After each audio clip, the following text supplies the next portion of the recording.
กราบสวัสดีครับพี่น้อง FC พญาการคือเก่านะอันนี้คลิปที่2ของมื้อนี้วันที่13มกราคม2569โอ้ยจะว่า68อยู่ตลอดเวลาพี่น้องยังบ่ลืมปีเก่าเนาะเขาเนาะคนเอิ้นบ่ลืมปีเก่าราคาข้าวเปลือกจากสมาคมโรงสีข้าวไทยมาแล้วประจำวันที่12คือเมื่อวานเนาะครับเนาะพญาการก็ลงให้มื้อนี้แต่ว่าราคาข้าวเปลือกเจ้าเป็นข้าวหน้าปังเนาะนะทั้งข้าวหน้าปีแล้วก็ข้าวหน้าปังนั่นแหละจากสมาคมโรงสีข้าวไทยราคาทั้ง2ด้านเลยแต่ละจังหวัดแถวชุมชนบ้านพญาการเนี่ยเอาข้าวหน้าปีออกขายบัดนี้นี่ข้าวหอมมะลิ105พี่น้องทยอยออกขายเกือบจะหมดแล้วแหละเกือบทยอยออกขายไปเรื่อยๆนะครับซุ่มที่รอก็รอชะลอการขายเข้าให้เพิ่นอนุมัติวันที่9ใส่เกือบไปเลยบ่เงินจะเข้ามาก็เอาไปขายได้ละเนาะครับเนาะไปเบิ่งจากสมาคมโรงสีข้าวไทยซะก่อนว่าราคาข้าวหน้าปังไปเท่าไหร่สำหรับ FC ที่ถามมาเบิ่งซะก่อนว่าราคาเข้าไปฮอดไสแล้วจากสมาคมโรงสีข้าวไทยพี่น้องรายงานราคาข้าวเปลือกทั่วประเทศประจำวันที่12มกราคม2569แต่ว่าพยาการตรวจเบิ่งทางเบิดแล้วราคาข้าวคงที่แล้วก็มีแต่ลงกับลงเด้อพี่น้องเอ้ยมีแต่ลงกับลงเด้อพี่น้องเด้นี่ตันหนึ่งบ่ฮอด 8,000 แล้วตอนนี้ราคาเข้าหน้าปังนะครับเนาะเข้าเปลือกเจ้าซะก่อนเด้อมีความชื้น 15% ระ 25% คือเก่ากรุงเทพมหานครเข้าความชื้น 15% รับซื้ออยู่ที่ 6,900 ถึง 7,300 บาทต่อตันและความชื้น 25% รับซื้ออยู่ที่ 5,700 ถึง 6,100 บาทต่อตันกาญจนบุรีความชื้น 15% รับซื้อเริ่มต้นอยู่ที่ 7,200 ถึง 7,600 บาทต่อตันความชื้น 25% รับซื้ออยู่ที่ 6,000 ถึง 6,400 บาทต่อตันจังหวัดฉะเชิงเทราพี่น้องความชื้น 15% รับซื้ออยู่ที่ 7,000 ถึง 7,400 บาทต่อตันความชื้น 25% รับซื้ออยู่ที่ 5,800 ถึง 6,200 บาทต่อตันจังหวัดชัยนาทนี่ราคาข้าวลงละเด้อสีแดงนี่ราคาข้าวลงเด้สีดำนี่ราคาข้าวคงที่อยู่ต่อพ่วงจากสัปดาห์ที่แล้วเนาะครับนะชัยนาทราคาข้าวลงรับซื้อเริ่มต้นอยู่ที่ความชื้น 15% 7,100 ถึง 7,500 บาทต่อตันความชื้น 25% รับซื้ออยู่ที่ 5,900 ถึง 6,300 บาทต่อตันพี่น้องอันนี้ราคาข้าวเนาะครับนะเฉพาะภาคกลางนะนี่ยังลงไปจังหวัดนึงแล้วไปเบิ่งต่อจังหวัดนครนายกพี่น้องความชื้น 15% รับซื้อเริ่มต้นอยู่ที่ 7,000 ถ้วนถึง 7,400 บาทต่อตันความชื้น 25% รับซื้ออยู่ที่ 5,800 ถึง 6,200 บาทต่อตันจังหวัดนนทบุรีความชื้น 15% ข้าวแห้งรับซื้ออยู่ที่ 7,300 ถึง 7,700 บาทต่อตันความชื้น 25% ข้าวขายสดเกี่ยวแล้วขายสดเลยรับซื้ออยู่ที่ 6,100 ถึง 6,500 บาทต่อตันนครปฐมความชื้น 15% รับซื้ออยู่ที่ 7,200 ถึง 7,600 บาทต่อตันความชื้น 25% รับซื้ออยู่ที่ 6,000 ถึง 6,400 บาทต่อตันปทุมธานีพี่น้องรับซื้อเริ่มต้นอยู่ที่ความชื้น 15% 7,200 ถึง 7,600 บาทต่อตันความชื้น 25% รับซื้ออยู่ที่ 6,000 ถึง 6,400 บาทต่อตันเพชรบุรีราคาข้าวลงเด้อความชื้น 15% รับซื้ออยู่ที่ 7,300 ถึง 7,700 บาทต่อตันแต่ก็ยังสูงเติบอยู่เด้สูงกว่าจังหวัดอื่นอยู่เนาะครับเนาะความชื้น 25% รับซื้ออยู่ที่ 6,100 ถึง 6,500 บาทต่อตันลพบุรีก็ขาลงคือกันพี่น้องข้าวหน้าปังข้าวเปลือกเจ้า7,200 ถึง 7,600 บาทต่อตันความชื้น 15% ความชื้น 25% รับซื้ออยู่ที่ 6,000 ถึง 6,400 บาทต่อตัน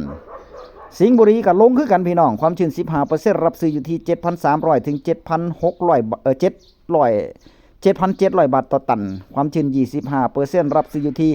6,100 ถึง 6,500 บาทต่อตันสุพรรณบุรีสุพรรณบุรีราคาข้าวคงที่อยู่ความชื้น 15% รับซื้ออยู่ที่7,200 ถึง 7,600 บาทต่อตันบ่ฮอด 8,000 จักหม่องเนาะความชื้น 25% รับซื้ออยู่ที่ 6,000 ถึง 6,400 บาทต่อตันไปเบิ่งแบบยาวๆต่อราชบุรีความชื้น 15% รับซื้ออยู่ที่ 7,200 ถึง 7,600 บาทต่อตันความชื้น 25% รับซื้ออยู่ที่ 6,000 ถึง 6,400 บาทต่อตันอยุธยาพี่น้องเข้าราคาลงอีกแล้วเข้าเปลือกเจ้าราคาลงอีกแล้วความชื้น 15% รับซื้ออยู่ที่ 7,200 ถึง 7,600 บาทต่อตันความชื้น 25% รับซื้ออยู่ที่ 6,000 ถึง 6,400 บาทต่อตันกำแพงเพชรราคาข้าวคงที่ความชื้น 15% รับซื้ออยู่ที่ 6,900 บาทถึง 7,300 บาทต่อตัน ความชื้น 25% รับซื้ออยู่ที่5,700 ถึง 6,100 บาทต่อตันพิจิตรพี่น้องราคาเข้าลงคือกันรับซื้อความชื้น 15% รับซื้ออยู่ที่ 7,100 ถึง 7,500 บาทต่อตันความชื้น 25% รับซื้ออยู่ที่ 5,900 ถึง 6,300 บาทต่อตันนครสวรรค์ราคาเข้าคงที่จากสัปดาห์ก่อนความชื้น 15% รับซื้ออยู่ที่ 7,200 ถึง 7,600 บาทต่อตันความชื้น 25% รับซื้ออยู่ที่ 6,000 ถึง 6,400 บาทต่อตันพิษณุโลกราคาเข้าคงที่ความชื้น 15% รับซื้อ 7,200 ถึง 7,600 บาทต่อตันความชื้น 25% รับซื้ออยู่ที่ 6,000 ถึง 6,400 บาทต่อตันคือกันเพชรบุรีซ้ำกันพี่น้องราคาเข้าคงที่ความชื้น 15% รับซื้ออยู่ที่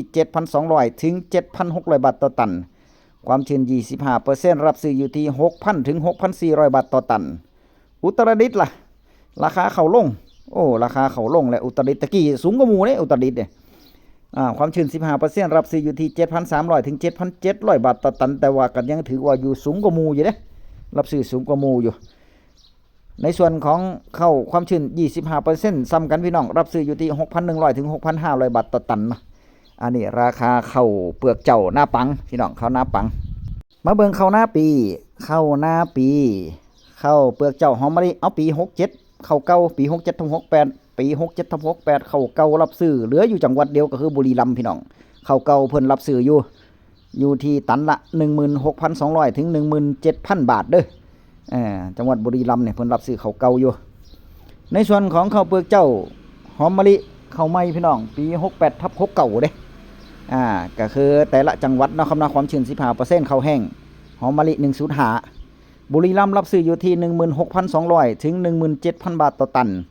นครราชสีมาราคาข้าวขยับขึ้นเด้อนครราชสีมาโคราชเฮา 15,500 ถึง 17,000 บาทต่อตัน101ก็ขยับราคาขึ้นเด้อพี่น้องราคาข้าวขยับขึ้นเด้อ 16,000 ถึง 17,000 บาทต่อตัน2จังหวัดนี้ราคาข้าวขยับขึ้นในส่วนของจังหวัดอื่นราคาข้าวคงที่อยู่ต่อจากสัปดาห์ที่แล้วนะครับนะขอนแก่นราคาอยู่ที่ 15,800 ถึง 17,000 บาทต่อตันยโสธรอยู่ที่ 16,000 ถึง 17,500 บาทต่อตันราคาข้าวซ้ำอำนาจเจริญนะครับนะอุดรธานีรับซื้ออยู่ที่ 15,500 ถึง 16,500 บาทต่อตันอุบลราชธานีรับซื้ออยู่ที่ 16,500 ถึง 17,000 บาทต่อตันศรีสะเกษ 16,000 ถึง 17,500 บาทต่อตันสุรินทร์ 16,200 ถึง 17,000 บาทต่อตันในส่วนของอำนาจเจริญเกษตรกรบ้านพ่อใหญ่การไปขายมื้อนี้ 17,500 บาทต่อตันเด้บ่ติบ่แอะเลยนะครับเพิ่นว่าเข้าทางเพิ่นว่าเข้าแถวบ้านพ่อใหญ่การมันงามเม็ดมันงามเข้าก็แห้งบ่ติเลยพี่น้องบ่ตำหนิเด้ก็ถือถ้าไปขายล่ะเพิ่นบ่ค่อยตรวจสอบหลายน่ะนะเพิ่นเอาเลยเข้าก็บ่มีผลเนาะครับนะเข้าก็บ่มีผลเขาหน้าปังก็บ่มี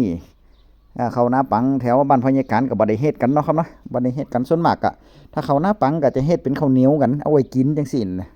ข้าวเจ้าจะบ่ค่อยมีส่วนมากถ้าเป็นข้าวหน้าปังก็จะเป็นข้าวเหนียวดอในส่วนของข้าวหน้าปังน่ะส่วนมากจะเฮ็ดเป็นข้าวเหนียวกันข้าวเหนียวเอาไว้กินน่ะพี่น้องมาเบิ่งอีกจักหน่อยพี่น้องมาเบิ่งอีกจักหน่อยข้าวเหนียวพี่น้องตระกูลกข6พ่อใหญ่การกระจายหน่อยเด้อ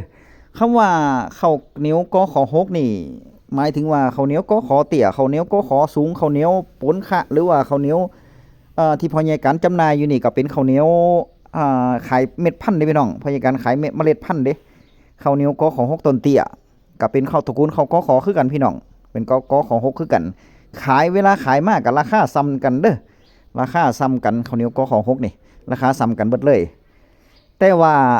ส่วนมากคนอีสานเฮาเนาะแถวบ้านเฮาก็ส่วนมากก็จะบ่ได้ขายดอกปลูกไว้กินเบิดแบบบ้านพ่อใหญ่ขันก็ปลูกไว้ขายปลูกไว้กินปลูกไว้กินเบิดเนาะครับเนาะเพราะว่ามันบ่ค่อยปลูกหลายนี่ส่วนมากที่ปลูกมากก็จะเป็นข้าวอันนี้เพิ่นได้ข้าวหอมมะลิ105เนาะครับเนาะข้าว105นี่ข้าวดอกมะลิ105นี่ขายแล้วมันได้ราคาเกษตรกรก็เลยปลูกข้าวหอมมะลิ105หลายแต่ข้าวเหนียวถ้าปลูกได้ก็ปลูกไว้กินส่วนมากถ้ามีหน้าน้อยก็ดำเอาจังซี่เนี่ยเอาไว้กินเก็บเกี่ยวไว้กินเนาะครับเนาะแต่ว่าที่พยาการจำหน่ายเมล็ดพันธุ์นี่ก็จะเป็นข้าว ก็ขอ6ต้นเตี้ยเด้อพี่น้องเด้อมันบ่ล่มมันได้ผลผลิตดีมันได้หลายต้านทานโรคดีใครสนใจก็สั่งได้เนาะครับเนาะเบอร์โทรพ่อใหญ่การก็0652719722คือเก่าหั่นล่ะเขาก็ขอ6ต้นเตี้ยเหลือบ่หลายพี่น้องของพ่อใหญ่การนี่เบิดแล้วล่ะแต่ว่ามีของพี่ของน้องที่เพิ่นเอามาฝากขายเนาะครับเนาะพอแบ่งปันได้คนละ 2-3 กระสอบจังซี่เนี่ยเพิ่นกินมันเหลือเพิ่นเบิ่งแล้วมันจะเหลือหลายจังซี่น่ะนะเพิ่นก็เลยมาฝากไผอยากได้สนใจก็สั่งจองเข้ามาได้เนาะครับเนาะบ่ได้สั่งจองน่ะสั่งซื้อได้เลยเขาก็ของ6ต้นเตี้ยเนาะครับเนาะมาเบิ่งเข้าก็ของ6พี่น้องตระกูลก็ของ6ขอนแก่นเข้า68/69หมายถึงว่าเขาเก่าบ่6868/69คือเขาปีนี้นะครับเนาะเป็นข้าวแห้งรับซื้ออยู่ที่ตันละ 12,000 ถึง 12,300 อุดรธานีรับซื้ออยู่ที่ 12,000 ถึง 12,600 นี่ราคาเขามันซ้ำนี่นะมันบ่สูงนะครับเนาะแต่ว่าราคาข้าวหอมมะลิ105มันไป 17,500 ล่ะราคาสูงสุดแล้วก็มาเบิ่งข้าวเปลือกหอมปทุมข้าวเปลือกหอมปทุมนี่ความชื้น 25% กรุงเทพรับซื้ออยู่ที่ตันละ 8,200 บาทจังหวัดสิงห์บุรีรับซื้อข้าวแห้งอยู่ที่ 10,000 ถึง 14,000 ข้าวสดรับซื้ออยู่ที่ 8,200 ถึง 8,600 บาทต่อตันคือกันในส่วนของข้าวเหนียวความชื้น 15% ข้าวแห้งข้าวสันปะตองใหม่ได้พี่น้องข้าวเชียงใหม่สันปะตองใหม่นี่รับซื้ออยู่ที่ 12,000 ถึง 13,000 อุดรธานีรับซื้ออยู่ที่ข้าวปนข้าวเหนียวปนคละนี่ข้าวเหนียวปนคละรับซื้ออยู่ที่ 11,000 ถึง 11,500 แต่ว่ามันก็ยังดีกว่าข้าวหน้าปังอยู่เพราะใหญ่กันว่าเรื่องราคาเด้นะบอกว่าเขาจะเป็นข้าวขายสดหรือว่าเป็นข้าวแห้งความชื้น 15% ราคามันก็ถือว่าโอเคอยู่แน่ราคามันก็ยังสูงเติบอยู่เนาะครับเนาะราคามันก็ยังสูงเติบอยู่เรื่องข้าวเหนียวนี่เพิ่นว่าน้ำหนักมันดีเม็ดมันใหญ่แล้วน้ำหนักมันดีมันหนักเด้ข้าวเหนียวเพิ่นว่าแต่ว่าความนิยมในการปลูกขายนี่ก็สู้หอมมะลิ105บ่ได้ดอกหอมมะลิ105นี่มันปลูกมันได้ถือว่ามันน้ำหนักมันก็ดีแล้วก็ราคามันสูงกว่าราคามันสูงกว่าถึงแม้ว่าข้าวเหนียวที่พยาการขายพันนี่ก็เป็นข้าวเหนียวก็ของ6ต้นเตี้ยคือกันเนาะเป็นก็ของ6ต้นเตี้ยได้ไร่นึงก็ตันถ้าเฮ็ดปุ๋ยบ่ขาดหรือว่าให้มันเฮ็ดสมบูรณ์นี่ก็ไร่นึงก็ตันตัน2บ่เด้ได้หลายอยู่มันได้หลายอีหลีเขาก็ของ6ต้นเตี้ยที่พยาการขายเม็ดพันธุ์นี่พี่น้องมันได้หลายอีหลีแล้วก็อย่างนึงมันบ่ล่มเนาะมันสู้น้ำได้ น้ำมาเท่าใดมันก็สูงยืดขึ้นเท่านั้นแต่ว่ามันจะบ่สูงหลายมันจะบ่มีลมต้นมันแข็งแรงเนาะต้นมันแข็งแรงแต่ว่าผลผลิตมันได้หลายได้2เท่าของกของ6ต้นสูงเฮาพุ่นแล้วเลยอย่างมันก็ต้านทานโรคได้ดีน่ะนะก็ลองเอาไปใส่เบิ่งพี่น้องคนละกระสอบ2กระสอบไปแบ่งปันกันในส่วนของเกษตรกรแถวชุมชนมันพยาการมือเช้านี่ไป3รอบไป3ขั้นละ2ตัน2ตัน5ขึ้นล่ะอีกเจ้านึงก็3ตันเติ้นหมดล่ะอีกเจ้านึงก็ประมาณ2ตัน3บ่เอาไปขายเมื่อเช้านี่เนาะอันนี้ก็2ตัน3 2ตัน4นะรถคันนี้เนาะครับนะเอาไปขายข้าวแห้งข้าวหอมมะลิ105น้ำหนักมันดีเด้เอาไปขายแต่ว่าราคาตอนนี้ก็คือ 17,500 บาทต่อตันเด้ออำนาจเจริญอำเภอเมืองจังหวัดอำนาจเจริญบ้านพ่อใหญ่การเนาะครับเนาะเพราะฉะนั้นเวลาเขาขายเขาก็เช็คดีๆแล้วกันว่าหม่องใดที่เพิ่นรับซื้อสูงเขาก็ไปขายหม่องหั่นบ่ตำหนิติเตียนพี่น้องเกษตรกรชาวนาเฮาก็เอาโอเคพี่น้องก็ถือว่าเอาไปขายได้เนาะครับเนาะเพราะตอนนี้ข้าวมันหายากแล้วเจอกันใหม่คลิปหน้าเด้อพี่น้องเด้อคลิปนี้สวัสดีครับ